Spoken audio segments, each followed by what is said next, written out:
Hello and welcome to Big Barrel Tech. Today we're going to take a look at how to repair the Sony Vaio T. Specifically, we're looking at how to reattach the back panel to the main body when the hinge breaks and basically your whole laptop comes apart. We'll be doing this using a few nuts and bolts. Literally. Okay, so let's take a look at some diagrams first to get a bigger idea of what we're doing today. Here's a laptop, and most laptops have a bottom and top part. And here in the Sony Vaio T, the bottom and top part, which is the screen and the part with the keyboard, is separated. And they have these hinges drawn in red with 3 holes through them. So what we're going to do is we're going to reattach the hinge to the LCD back panel. And in order to do this, we're going to use some bolts, which we're going to put right through one of the 3 holes, well, one through each hole, and it'll go from the hinge all the way out the back. And here we see the actual laptop and how it's broken on this side. That nice shiny chrome part was the actual hinge, and it's only broken on one side. On the other side, it doesn't appear broken, but on the inside it's actually cracked. So we're going to repair both sides. So the first step you want to do is to take a plastic pry tool of some sorts and pry the bezel off. But do take note that at the bottom there are 2 permanent connectors of some sorts. And here is a plastic piece that fell out that goes between the hinge and the back panel. It's some sort of wedge just to add extra space. And here the bezel is just coming right off. And on this side, just right there, you can see like a hairline fracture, but it's actually a pretty deep crack. So we're going to have to take out that side as well. And this is the plastic piece that goes in between. As you can see, there's 3 screws, and we're going to drill right where those are.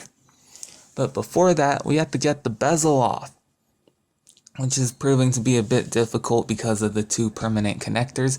So since I don't have a lot of time, here I'm just cutting right through it with a pair of scissors and a box cutter. Definitely not the cleanest way to do things, but if you're pressed for time, whatever works, works. So as you can see here, I'm just pushing right through. Of course, not all laptops have such soft plastic. Sony uses pretty soft plastic for whatever reason. If you have an Asus or Acer, they tend to use more rigid plastic. Cutting through this was pretty easy, and so you're gonna have to go to Home Depot and buy some kind of bolts and nuts. Here are the ones I bought. You want to find the smallest and flattest ones. The flat part is the most important because if it's not flat and you put your bezel back on, it's just gonna bulge. Even with the ones I found, the end product will not be perfectly flat. I'm not sure where you can buy even flatter bolts, but maybe at Radio Shack. I got mine from Home Depot. And here we're just drilling 3 holes where the metal hinge aligns with the back panel. Make sure to always be safe when using power tools, and to choose the right size drill bit, just line up the bolt and the drill bit and see if it's about the same size. Not the most accurate way, but it works. You definitely want to go with a smaller one first and see if it goes through, because you can always make the hole bigger, but it's pretty much impossible to make the hole smaller. And if you have loose wires, do tape them down, or else you might damage them. Here I'm drilling the other side now, and take note that the back panel is made of aluminum. Most metal laptops are made of aluminum, so it's relatively easy to drill through. It's not the hardest metal like steel or some other types of alloys. And here's the loose plastic piece. I took out the screws and I'm just widening the holes with the same size drill bit I was using earlier. And I taped it down so it wouldn't spin. Here I'm just smoothing out the holes. It doesn't matter if it's super smooth or not, but you do want to drill from the inside towards the outside. Well, it was just easier for me that way. and also to avoid damaging the other parts of the laptop. Here it's aligning perfectly with the hinge. So back to my workstation, aka my desk. Here's a closer view of the plastic piece that goes in between the hinge and the back panel. You're going to want to put that back on both sides, and then you're going to want to take a bolt and just kind of put it through the hinge, that plastic piece, and the back panel.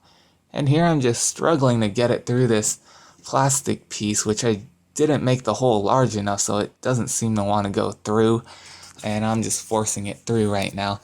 If you have more time, you can always just take a larger drill bit, but I didn't want to walk downstairs again. So here's the finished product. As you can see, there's some protrusion because the bolts are too long, but we can take care of that with a saw. Like this one. It took maybe half an hour to saw through all 6 of them. If you're not careful, you could easily slip and scratch up the laptop. And here we are. I'm just taping up loose wires so that they don't get in the way when I'm trying to stick the bezel back on. It really doesn't matter if you do this step or not. It's just a matter of personal preference. If your bezel has space, then definitely go for it. If it doesn't, it might just get in the way. Here I have just one loose plastic piece, but the rest of the bezel just snaps back on. You should hear like clicking sounds as you push it back in along the edges. Don't worry, it's not breaking. That's how snap-on things work if you've never worked with snap-ons. And on the bottom here, it's just a totally loose piece, so I'm just going to use a glue gun and glue it back on. And here's a show of the final product and what it's going to look like. So the hinge part, the bezel part that snaps back on looks perfectly fine. But on the bottom here, it's bulging slightly. I glued it back on with the glue gun I showed you earlier. On this side, the cut isn't so clean and I could add more glue there. But overall, it's now fully functional and it's not going to come apart on you. Of course, as you can see there, because of the bulge, it's not closing perfectly. But here's what it looks like after I sawed off the excess bolt. And then I took a file to smooth it out and took some fine grit sandpaper to make it extra smooth. If you like this video, please remember to thumbs up and subscribe for more tech news and opinion. Thanks for tuning into Big Barrel Tech.